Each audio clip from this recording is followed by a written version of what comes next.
Thank you, Jill, for your kind introduction. I'm very happy to be here in Dublin. I arrived yesterday and trying to sense a bit the atmosphere on the streets of Dublin and Wicklow and some other places in Bray, outside churches and chip shops, and just to check what is the mood here. And I will try to focus my presentation. Well, perhaps I should add for the record, I'm not here to convince anybody about any treaty that you can take for granted. I'm here just to listen to what is going on, to also to say if the only message I can pass on about the treaty is that, of course, this debate that you're having, the referendum that you will have on Friday, affects all of the European Union. And we in Poland, which is in the other corner of the European Union, are watching your referendum campaign with a lot of interest, and we are, of course, hopeful for a good result. But that's what I can say in diplomatic language, I think.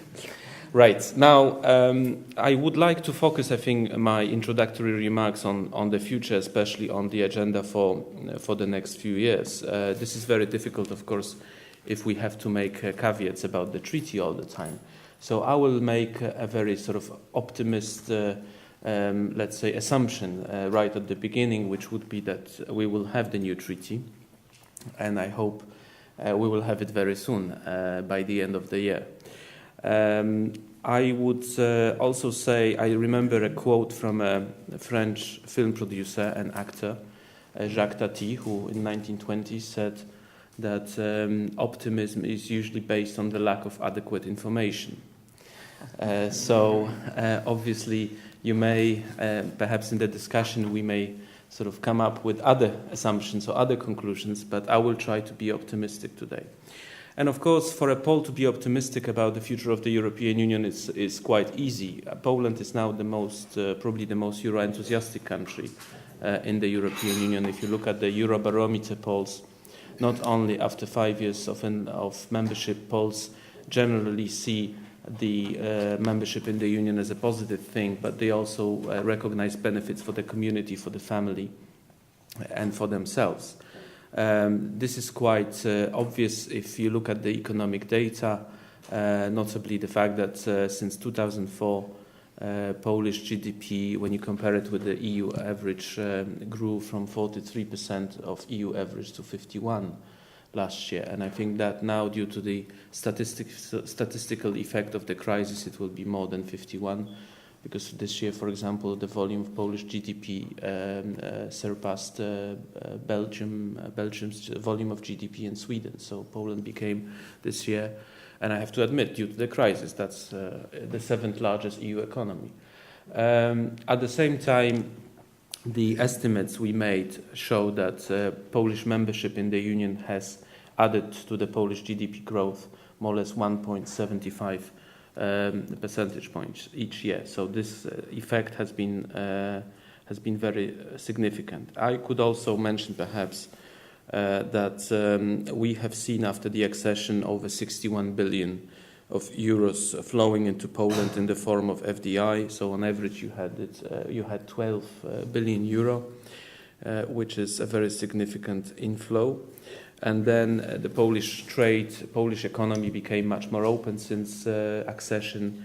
It has grown. The Polish trade grew on average 19%, or to be precise, 18.7% annually. And I have to make one remark here. In fact, the reason why Poland is still shielded so well from the crisis is paradoxically linked to the fact that we are still not such an open economy as the Slovak, Hungarian, Latvian, or Lithuanian. Because I will say perhaps very frankly to you that there are two elements which shield Polish economy very well from the crisis. First of all, that the Polish economic growth is still based on internal consumption. And secondly, the fact that we are still not in the Eurozone. This is a strategic goal of the government to enter the Eurozone, but in this particular time when we saw such a volatility of the exchange rate, Polish currency was a significant factor. The exchange rate of Polish currency was a significant factor promoting Polish exports. So it was that's something important to remember.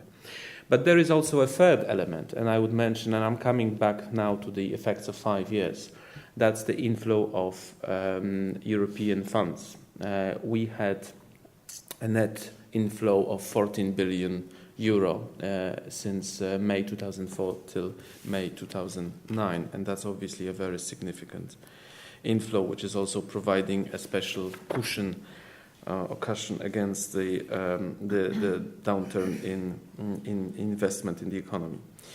Now, one aspect which we cannot miss is the fact, especially being in Dublin, that 2.2 million Poles moved in the labour market westwards. And some of them are obviously coming back already. I understand, I spoke with the ambassador this morning. I understand that now in Ireland the situation is that, in fact, you don't have a net inflow of migrant force from new member states. It's rather the reverse, so people are now coming back. But it has been a very significant factor also for the Polish economy. The remittances of the money that people were sending back home was also a significant boost for the economic growth. I would just say perhaps that ending the part about the past, that of course if you want to know more about the crisis and the data related to the effects of membership on Polish economy and society, we can come back to this during the discussion, but we also have a very extensive report on our website, which is www.ukie.gov.pl in Polish and English, where you can find a very extensive data on the effects of membership. So I don't think we have a copy with us now today, no. But you are more than welcome to consult it on the internet. Now, the challenges ahead. Obviously, we have, first of all, a political challenge with the treaty. We hope that Polish president will sign the ratification bill as soon as the outcome of the referendum in Ireland is known. This is what he declared publicly, and though we have no influence on him as a government, we think he will stick to his word.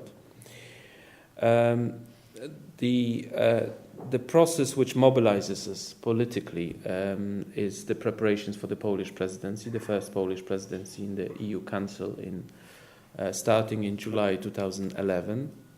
It's important to remember that under the regime of the new treaty, we will have a trio presidency. I think we used to say troika, but this is not politically correct anymore. We say trio. So we will have a trio presidency with Denmark and Cyprus, which I think is very interesting because they are different countries. I mean, it's very difficult to find countries which are so different in the European Union than Cyprus and Poland. And I mean, with Denmark, it's perhaps it's less obvious. But I mean, this is a very interesting and inspiring combination in the trio. We are already quite mobilized in our technical preparations. This is a very big opportunity to modernize the civil service and to modernize the diplomatic service. But at the same time, of course, we will have a very major political challenge related to the Polish presidency. First of all, the exit strategy from the crisis. We hope that there will be such a thing as exit strategy already in 2011. In fact, if I may joke, we already agreed that we split the job in 2011 between Hungary and Poland. Hungary will have a presidency just before us, and we gave them the Eastern Partnership Summit that they will organize in Budapest, but we will take the job of taking the Union out of the crisis. So we agreed that it will be the Polish presidency that will take the Union out of the crisis. That will be the public relations side of preparations. No, but to be serious, obviously, there are a number of challenges related to the exit strategies. I'm sure that You probably have a lot of discussion in Ireland on the Stability and Growth Pact, on sound public finances. How can you come back to sound public finances after the worst of the crisis is over?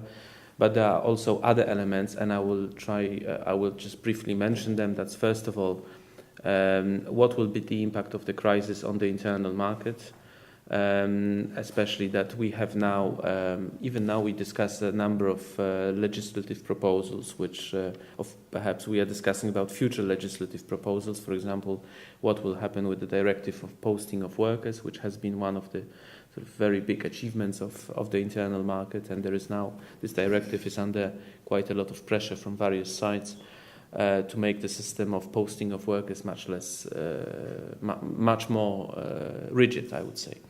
Secondly, you have the problem of state aid policy and competition policy. I hope this notion of EU competition policy and EU state regime will survive the crisis. Obviously, we have some very high-profile discussions, like the discussion on the future of Opel. I should mention Vauxhall as well here, obviously having the British ambassador in the room. But I would say this is not just about such high-profile cases. There are lots of cases where they are not so visible, but nevertheless they will have significant effect on whether we will still have the EU state aid policy or community state aid policy at the end of the crisis. What is also important from the point of view of the crisis is obviously now to strengthen the regulatory regime. As you know, there is a very ambitious timetable to work on this, on the set of proposals from the Commission. We certainly want a community framework, but we also want to make sure that there will be a responsibility exercise also at community level. So that means that there would be no decisions taken which would have fiscal effects on the member state, and at the same time the community level would not feel obliged to consider the effects on the member states. Now, the important element which is perhaps will be the most difficult part of the Polish presidency agenda is the negotiations of the next financial perspectives, or what we will call under the new treaty multi-annual financial framework, the MFF. I don't need to tell you how difficult this is going to be given the current economic conditions. But I just want to draw your attention to 2 or 3 elements. First of all, it would be very silly and dangerous to forget what the cohesion policy and structural policies can do for the European Union. And I'm not speaking just from the point of view of a country which has a lower GDP than the average and which qualifies for the cohesion policy instrument. But I think that we have to be much more creative with cohesion policy. We should try to still solve real issues, be it in rural development, be it in urban policy, be it in we should not just try to limit the cohesion policy to a number of countries in the EU with lowest GDP. We should really tackle real problems that we have all over Europe, from Greece to Ireland and from Estonia to Malta, and it would be very bad if we forget the principle of economic and social cohesion. Second remark would be that, of course, we have very big challenges ahead. We are, in fact, inventing new financial instruments. The last financial instrument we invented was the emissions trading system on the EU level that we agreed with the climate energy package in December 2008. And we should not shy away from asking questions: how do you want to fulfill such ambitious policy objectives in the climate policy, energy policy, development policy, that's also very much related now to climate, foreign policy, which will gain a completely new profile just because we will have the High Rep, who will be a very powerful figure, hopefully. So all these elements, where we agree that the Union has to play a major role, even I would say even many Eurosceptics would agree that they expect the Union to deliver on those fronts, perhaps with the exception of foreign policy. So then how do you want to finance this if you don't have ambitious budget? This is the second element. And the third element is, of course, I think we seriously have to look how to finance the new policies. I think one of the areas apart from climate which is becoming very important on the Union agenda is energy security policy. We had for the first time in March 2009, we agreed at the European Council to finance €3 billion of investment in energy infrastructure. That was just, if I can remind you, after the latest gas crisis between Ukraine and Russia, involving about half of the EU member states. My message is very simple. I mean, the work is going on a policy, on a legislative proposal for a regulation on energy security. But my message is very simple. We cannot allow ourselves to be in a position of that somebody, one of external suppliers, can blackmail us. And of course, when I say blackmail, and this is a strong word, I don't refer it to one particular country, because when you go to Spain and you speak to the Chinese, they will tell you about the problems with another supplier, which is in the south, on the southern shore of Mediterranean. But we are the biggest, probably the biggest importer of gas and oil in the world, and we can't be just put in a position where we can't really act together and act in the spirit of solidarity. And here I would also add that this will require one leap of faith on the part of some member states. And that is to do with community mechanisms. We cannot have energy security policy just basing on the structures of on the commercial structures and commercial contracts. We will have to have crisis mechanisms. We will have to have energy security element as part of the foreign policy of the Union, and we will have to have the crisis mechanisms in place. Let me give you one example what I mean by crisis mechanism. Now, on the basis of current legislation, which is a directive on the security of gas supply, if the major supplier I would say, I mean, I will not just be so diplomatic to the extent of being not clear. If Russia cuts off gas to all the new member states, which is of course never going to happen, this would mean that it would mean a serious disruption to 18% of European market. So it would be a disruption of 18% of imports to the European market. And on the basis of the current EU legislation, if the disruption is less than 20% of EU import, it's not considered as a serious disruption of delivery. So the EU has no role to play under the current legislation. And of course, this is absurd. So we want to change this definition in the new legislation, which has to deal with MDS, which is MSD, which is the major supply disruption. Perhaps I should also say that we have, in this new mandate of the new Commission and the new mandate of European Parliament, we have to take forward work on neighbourhood policy. We have to be very committed also to open door policy. I think that there is no question about now stopping enlargement, or there's no question of closing the doors and windows on our neighbours, because it would be really very bad for the Union. In fact, I think that the major test that we have ahead of us in the second half of this year, in the autumn, which is the review of the situation on Turkish acceptance of the Ankara Protocol, should be handled in such a way as to make sure that we don't close the door on each other. We have to be talking, and we have to continue the process of Turkish negotiations. At the same time, I also wish that the new Commission will commit significant resources and significant attention to question of neighbourhood policy for Poland. Of course, the Eastern policy, or the Eastern dimension, the Eastern Partnership is the crucial element. But I think we need to not just to pay the lip service, but also to have a credible policy towards those countries. And here, 2010 will be crucial, because then we will review the external mandate of the European Investment Bank.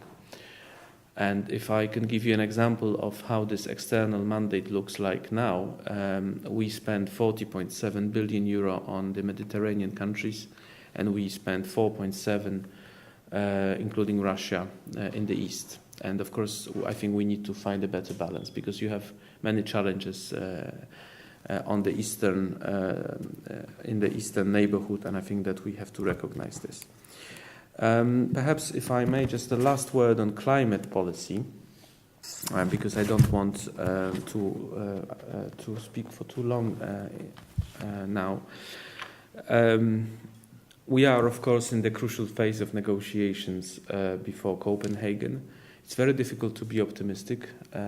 You, of course, have a number of let's say, optimistic statements from Japan, for example. You have obviously some commitments, but not satisfactory yet from China. I think you have, for the first time, some commitment from India. But we want, in the European Union, to underline a number of elements in those negotiations. We certainly think that you need to have a fair burden sharing among member states. You can't have the poor in the European Union paying the rich in the European Union to pay the poor in the world.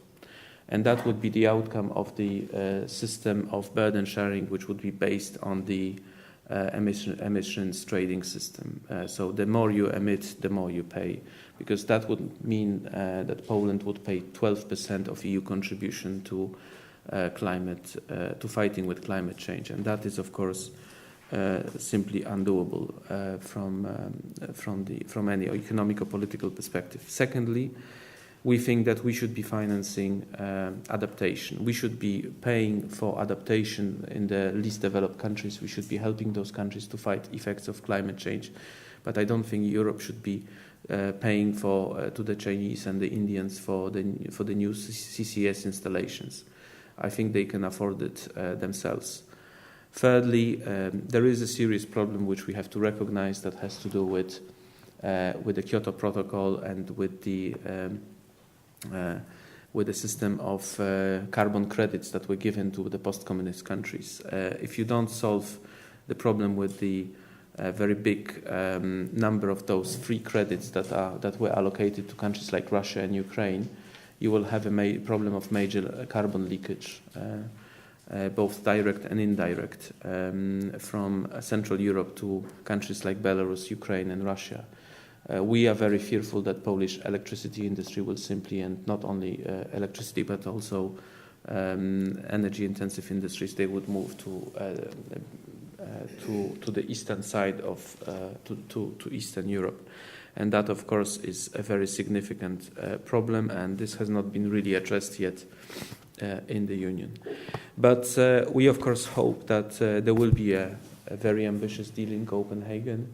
We hope this deal will also show comparable efforts of the major emitters, and we hope that the Union will speak with one voice. We had doubts whether there should be EU position, a single EU position, but we thought that it would be very good to show European spirit of solidarity, and we agreed to have common EU position, which of course is not so beneficial for us, but we thought it was something that we were obliged to do if we want European solidarity in other fields.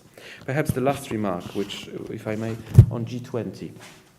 This is a very significant development that G20 is institutionalized. I understand that still the G8 will continue to exist, and will focus more on geopolitical issues, and G20 will focus on economic issues and regulatory issues, climate policy perhaps. We think that the European Union has to address the G20 problem in a completely open and transparent way. We think that the G20 has no legitimacy for us to take decisions on behalf of the European Union. I think personally that Jean-Claude Juncker was absolutely right when he said to one of the prime ministers of the biggest EU countries that you cannot replace the European Union with G20. You cannot think that you agree something in G20 and then you would impose it in the EU Council. You cannot say that you would agree something with Argentina and Turkey and South Africa and then say to the Poles they have to apply this type of regulation in the financial markets. This is not the right way to do things in the Union. What we want is that there is a single EU mandate for G20 meetings. This is a very welcome development that the Swedish presidency organized a dinner of heads of state and government on the 17th of September before Pittsburgh meeting. I have my doubts whether really the mandate was observed from that meeting, but in Pittsburgh. But we will certainly request the new Commission and the General Affairs Council to always address the questions of G20 and to prepare the joint EU position. I think that's what we have to do, because otherwise the whole system of balance of power between the institutions, between the member states and the institutions, will completely shift in a way which we don't desire. And I think this goes both for Ireland and Poland. Thank you.